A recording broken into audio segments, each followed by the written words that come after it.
बहुत ध्यान से सुनो, पकड़ो। तुम्हें किसी के आगे घिघियाने की जरूरत नहीं, भगवान का स्मरण करने की जरूरत है, भगवान का ध्यान करने की जरूरत है। जैसे जैसे कोई भगवान का ध्यान करता है तो भगवान के सब सद्गुण उसमें आने लगते हैं। चाहे वो सगुण साक्षात्कार करना चाहे या निर्गुण साक्षात्कार, उसमें योग्यता आ जाती है। मेरे तो सर्वस्व ब्रह्म विट्ठल भगवान है, तुकाराम जी कह रहे हैं।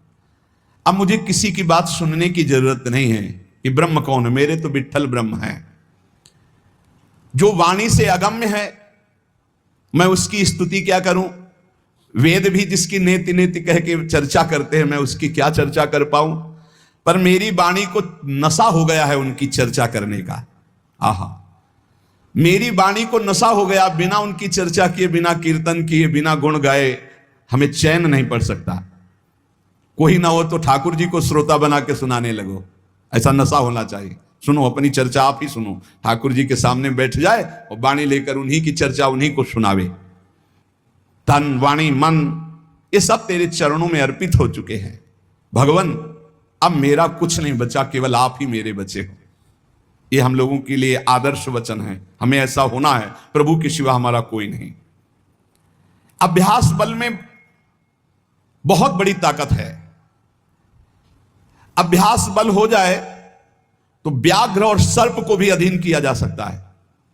व्याघ्र, बाघ को और सर्प को अभ्यास बल।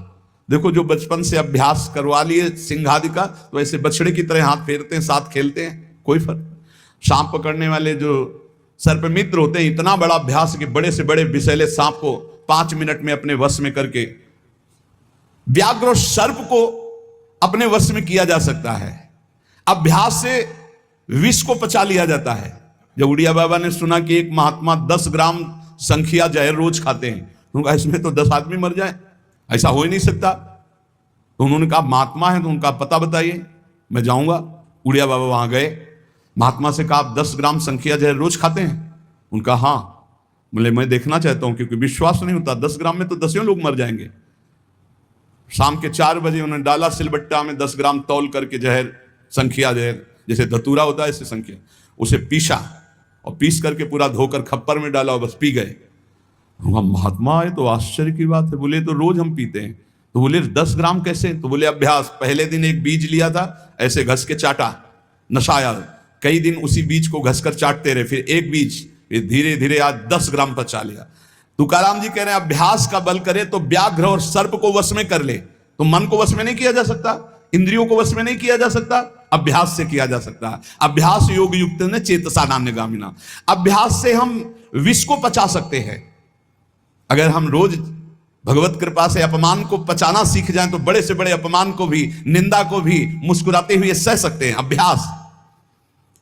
अभ्यास से वेदों का अर्थ समझ लिया जाता है। वेद पाठ का अभ्यास करो, धीरे धीरे वेद अर्थ समझा।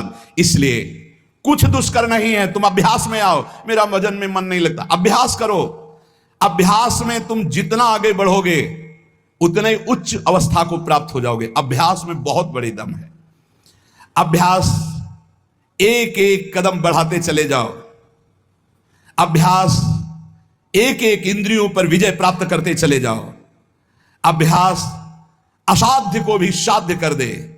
इसका कारण तुका कहता है कि अभ्यास भजन का कर लो तो आप सिद्ध हो जाओगे। अभ्यास से सब कुछ हो जाता है। संत जब घर आते हैं तभी दशहरा और दिवाली माननी चाहिए, जो भगवत प्रेमी महात्मा है। बहुत बड़ा प्रभाव है, इसीलिए उस प्रभाव का दुरुपयोग असाधु जन कर बैठते हैं। मूर्तमान परम पवित्रता और तीर्थ चलकर आज आ रहा है, ऐसा अनुभव होता है जब संत आते हैं। आज ही दिवाली दशहरा श्री साधु संत आले घरा, तुकाराम जी कह रहे आज ही हमारी दिवाली और दशहरा हो गया, क्योंकि भगवत प्रेमी महात्मा हमारे घर पधारे या भगवत प्रेमी महात्मा का सानिध्य मिला। साधु संत एति घरा तोची दिवाली दशहरा। हमारे लिए उत्सव है जब भगवत नाम जापक भगवत प्रेमी महात्मा आए, उनका चरणोदक लिया, उनकी वंदना की और बैठ करके उनसे हम भगवत चर्चा की। ऐसे जो भक्तजन हैं उनके संग का परिणाम क्या होता है कि भगवत साक्षात्कार के लिए छटपटाहट पैदा हो जाती है। जैसे जल से मछली को निकालो तो विकल होकर तड़पने लगती है, जीवना वेगली मासूली तुका तैसा तलमली।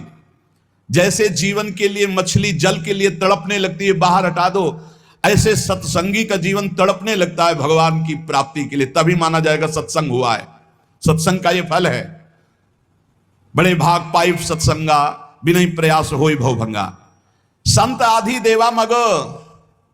अगर एक तरफ बड़े बड़े देवता खड़े हो, एक तरफ संत खड़े हो, तो पहले आराधना किसकी करनी चाहिए? तो बोले देव सरावे परते संत पुजावे आरते। पहले संत सेवा, बाद में देव पूजा। जैसे लब्ध्वा जन्म मर प्रार्थम मानुष